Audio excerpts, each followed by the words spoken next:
Prime Asia বিশ্ববিদ্যালয়ের শিক্ষার্থী জাহিদুল ইসলামের হত্যা নিছকই একটি হত্যাকাণ্ড, নাকি এর পেছনে অন্য কোনো কারণ থাকতে পারে? কি কোনো রাজনৈতিক উদ্দেশ্য? পুলিশ বলছে তদন্ত শেষ হলেই মিলবে সবকিছুর উত্তর।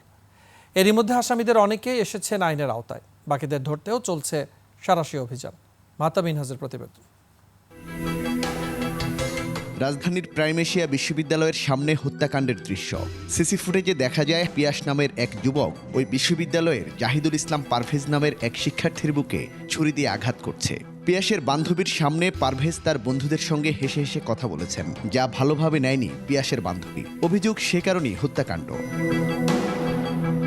তুচ্ছ একটা কারণ, যেটা নিয়ে একটা হয়তো হাসাহাসির পর্যায়ে চলে গিয়েছিল, এবং এটা আমরা সবগুলো খুঁটিনাটি বিষয় তদন্ত করছি, এর পিছনে অন্য কোনো কারণ আছে কিনা। চাঞ্চল্যকর এই ঘটনায় এরই মধ্যে 5 জনকে গ্রেপ্তার করা হয়েছে। আর ঘটনার সঙ্গে জড়িত 2 তরুণীকে খুঁজে বের করতেও আদেশ দিয়েছেন আদালত।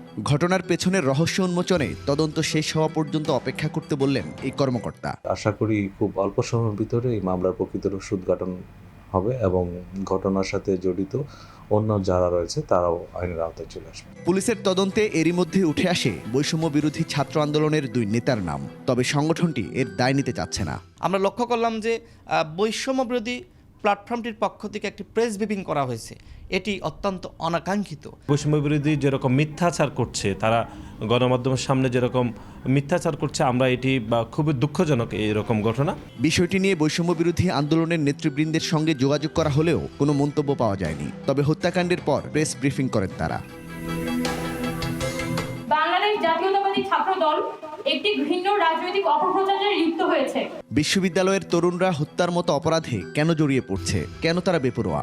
অপরাধ ও সমাজ বিশ্লেষকরা এর জন্য পারিবারিক মূল্যবোধের অভাবকে দায়ী করছেন। আমাদের এখানে এই ধরনের অপরাধগুলো অতীতে যা হয়েছে, সেই অপরাধগুলোর যখন বিচার দ্রুত সময়ের মধ্যে হয় না, বরং বিচারের পরিবর্তে যখন সেই ঘটনাটা নিয়ে রাজনীতিকরণ শুরু হয়, তখন আসলে এই ধরনের অপরাধপ্রবণ ব্যক্তি যারা বা ছোটখাটো ঘটনায় অনেক তুলকালাম কাণ্ড ঘটাতে চান, তারা একটা সুযোগ পেয়ে যান। মাহতাব মিনহাজ, একুশে টেলিভিশন, ঢাকা।